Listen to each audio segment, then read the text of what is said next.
Este mestre de escola ourensán, pero nado en Venezuela e agora 55 anos, deuse a conocer nas mostras de teatro Abrente de Ribadavia, na provincia de Ourense, entre os anos 73 e 80. Participou na compañía teatral Grupo Histrión 70 e no ano 82 creou a cooperativa Caritel, Premio Álvaro Cunqueiro de 2006, coa súa obra O Caso Otero e Rafael Dieste, neste mesmo 2011, con a función do Tequila. Entre o ano 91 e 2005 foi director do Centro Dramático Galego. Don Manuel Guedes, boas noites. Hola, boas noites. E benvido.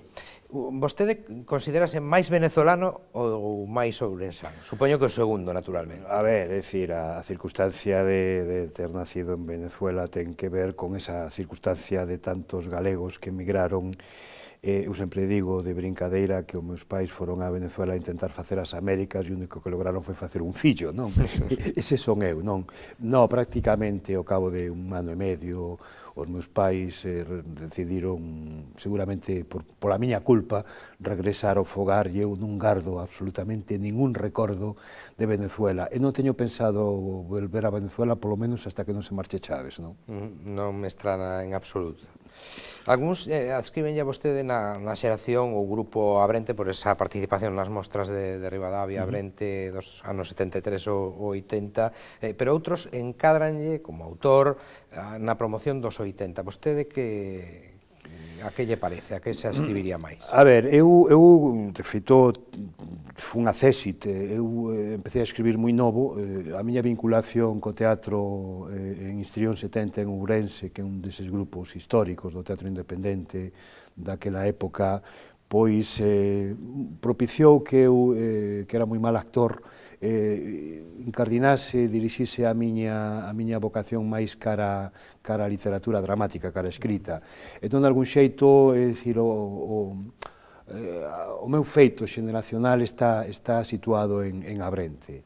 E, polo tanto, eu síntome máis fillo de Abrente que da xeración do 80, aínda que é certo que todas as persoas que participamos en Abrente fomos piares fundamentais á hora de construir as bases que conforman o actual teatro profesional galego, que están aí situadas nos anos 80, de algún xeito, decía recentemente un dos piares de todo isto, que é Eduardo Alonso, creador do Centro Dramático Galego, que de algún xeito, e ten razón, gran parte ou prácticamente todo sobre o tecido que sostén o teatro galego actual vive das rendas que construímos nos anos 80, non? Eso é verdade. Eso non di nada positivo sobre a tarefa de hoxendía, non?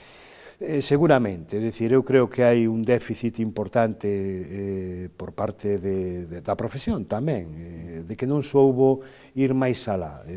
Certo, a profesión só foi capaz de construir, desde o punto de vista institucional, o Centro Dramático Galego, é o único organismo público que efectivamente do que podemos sentirnos satisfeitos, pero máis alá diso non hai institucionalmente falando outros elementos que conformen, non? É dicir, houbo a finais dos 90, a principios de milenio do 2000, un intento de constituir o que se chamaban as compañías residentes, pero eso finalmente quedou esvaído nun proxecto moi descafinado, non? É dicir, agora mesmo dice que hai dúas compañías residentes, unha residencia en Narón e outra en Ourense de Sarabela, pero non chegan a ser compañías residentes, é dicir que...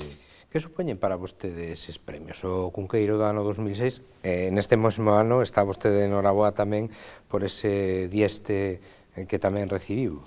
Bueno, de entrada unha enorme gratificación, tendo en conta ademais de que xa publicar teatro é difícil, o feito de gañar os premios garanten a posibilidade de edición. No caso, ademais do Rafael Dieste, conleva algo seguramente tan importante como a propia edición do libro, do texto, que é a súa representación, cunha dotación económica por parte da Diputación da Coruña.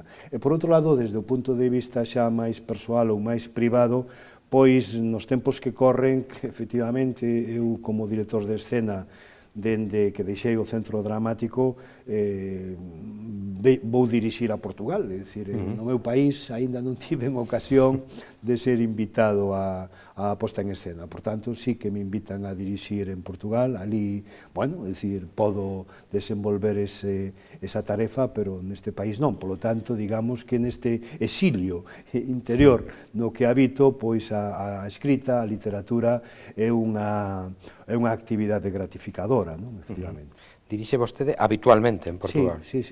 Claro, a última función que fun dirixir a Portugal é un traballo que ainda está en repertorio na Compañía de Teatro de Braga, comento porque ten interese, é a Cabeza do Bautista de Valle Inclán, fixen un Valle Inclán en portugués, non? Sí. Como din en Portugal, con suceso, é dicir, tivo éxito. Con éxito. Sí. Por certo que o premio de 2006, o Álvaro Cunqueiro, tivo tamén a súa historia, vostede mesmo tivo que transformarse en muller, non? Bueno, é unha pequena brincadeira. Efectivamente, naqueles tempos que corrían, verdade, que bueno, é dicir, a estrutura dos premios é sempre frágil, é moi frágil, non? É dicir, un envía cunha plica, certo, que en principio garante o anonimato, en principio, verdade, e un texto, e a partir de aí un confía na divina providencia, non? Entón, efectivamente, eu sentía, tendo en conta os chuzos de punta que caían contra min por parte da Consellería de Cultura naquela época dirixida por Ángela Bugallo, a necesidade de protexerme, e entón o que fixen foi enviar o texto a través dun pseudónimo que era un pseudónimo femenino, Claudia Grandal. Só despois, unha vez aberta a plica e comunicado o premio a miña muller, posto que efectivamente tiña que responder unha voz femenina para soster a credibilidade da tal Claudia Grandal, pois ao cabo duns días, e cando xa isto saíra aos medios, eu chamei algún medio para aclarar a situación e dicir que, como Flaubert, Claudia Grandal se moa, non? É dicir, era eu, Claudia Grandal, sí, efectivamente, aquelo parece ser que disgustou moito aos dirixentes da Consellería de Cultura, pero é o que ten a política, non? A veces hai que estar tamén as duras, non? Pero simplemente porque non lle gostaba a vostede, porque non coincide políticamente coas súas ideas, ou había unha historia máis complicada? A ver, é dicir, eu sendo director do Centro Dramático Galego asumín unha das grandes polémicas que houbo na historia do teatro galego, cando no ano 98 decidín facer a Valle Inclán en castelán, como ten que ser, por outro lado. Aquilo creara, por parte do nacionalismo, unha brutal campaña descalificadora contra o Centro Dramático, contra min, etc., non?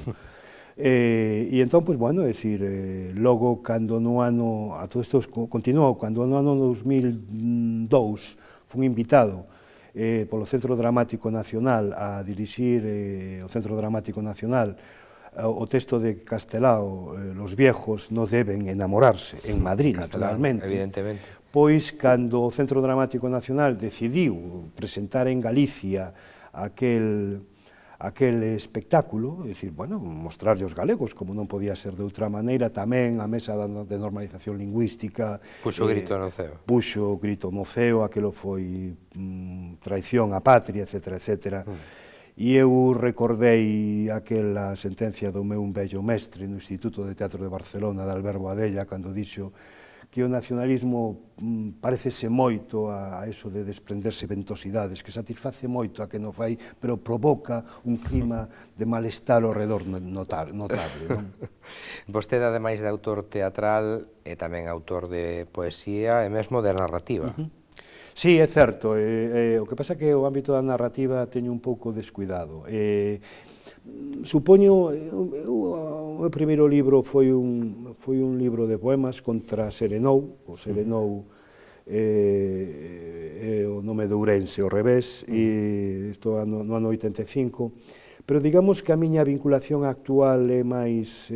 Logo escribín unha novela que foi finalista do Premio Xerais, Vísperas de Claudia, no ano 88, teño escrito relatos, é certo, pero digamos a miña vinculación agora mesmo con conciencia de facelo é a teatral, porque creo que efectivamente o teatro é dentro dos xéneros literarios en Galicia o máis desatendido, tamén é o máis difícil, na miña opinión, e entón, bueno, eu quero poñer a experiencia adquirida durante todo este tempo como home de escena e como creador ao servicio dun xénero máis desasistido e tamén máis complicado a hora de construir. E seguirá nesa liña? Está a traballar nunha nova obra teatral ou non? Sí, sí, estamos niso, sí.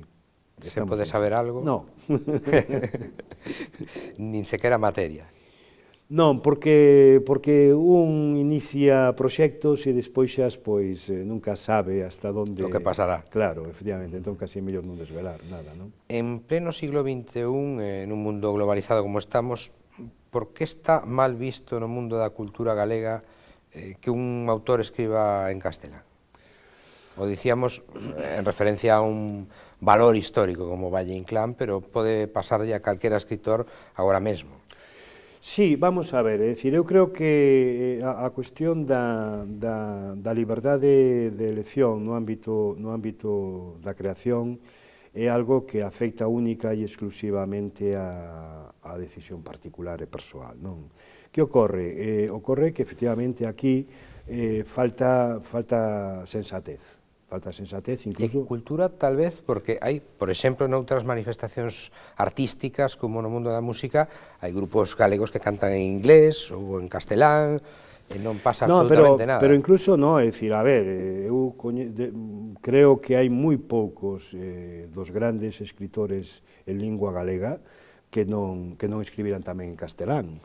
Por exemplo, na miña opinión, o grande libro de Rosalía é En las orillas del Sar. É dicir, ese é un libro que pasa absolutamente ou casi desapercibido na produción literaria de Rosalía. En a contemporánea é evidente que Torrente Ballester ou Camilo José Cela... Torrente, pero a ver, hagas seguramente Eduardo Pondal, que é un dos poucos que efectivamente mantén unha escrita monolingüe, prácticamente o resto. Que acontece? É dicir, que cando se chega ao estudio da literatura nos institutos, da obra de Rosalía ou de Torrente, como son contemporáneos, é dicir, no caso de Torrente un contemporáneo, no caso de Rosalía somente se toca a parte galega, cando se chega a parte castelán, é dicir, é unha pena que todo eso quede absolutamente subsumido casi na clandestinidade literaria, non?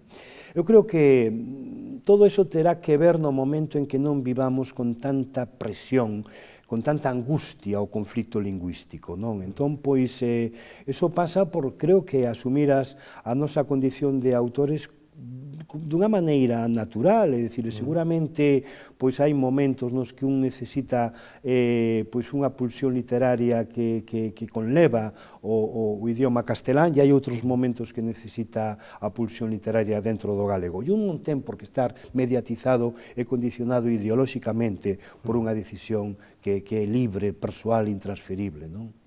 Que lembra, aparte do que xa nos contou por último, daquela longa etapa como director do Centro Dramático Galego? A ver, eu creo que... Supoño que algo bo tamén, non? Recordo, fundamentalmente, posto na balanza, eu teño gratísimos recordos daquel momento, é dicir, tivemos a ocasión de facer traballos extraordinarios, por exemplo, poñer en pé no propio Pazo de Trasalba a Lagarada de don Ramón Otero Pedrallo, fixemos no vello cementerio de Bonaval, Viaxe fin de don Frontán, de Rafael Dieste. Eu, desde o plano persoal, para min é unha satisfacción ter sido, e polo momento, esperemos que dure pouco, o único director de teatro galego que foi invitado a poñer en escena en Madrid, no Centro Dramático Nacional, unha función como Los viejos non deben enamorarse. É dicir, que como desde o punto de vista persoal tamén, para min é unha enorme satisfacción ter feito Calígula de Albert Camus ou Ricardo III de William Shakespeare, non? É dicir, eu gardo gratísimos recordos daquel tempo, e entón, bueno, teño que decir que contemplo con certa pena a situación ahora mesmo na que nos estamos encontrando no teatro galego, é dicir, que parece como que, bueno, a situación económica na que nos situamos, pois non permite efectivamente pois ser demasiado optimistas, non? Pero claro, Dito isto, a min tampouco me agradaría xestionar nestes momentos co que está chovendo o Centro Dramático Galego. É xusto decir tamén isto. Pois agardamos en breve poder ver unha obra dirixida en Galicia por Manuel Guede. Gracias por estar connosco e ata unha vindeira ocasión. Boas noites. Boas noites. E vostedes xa saben, de luns a xoves, aquí en Popular Televisión Galicia, a iso das 10 menos 10, Nove Acción. Pasen unha boa noite.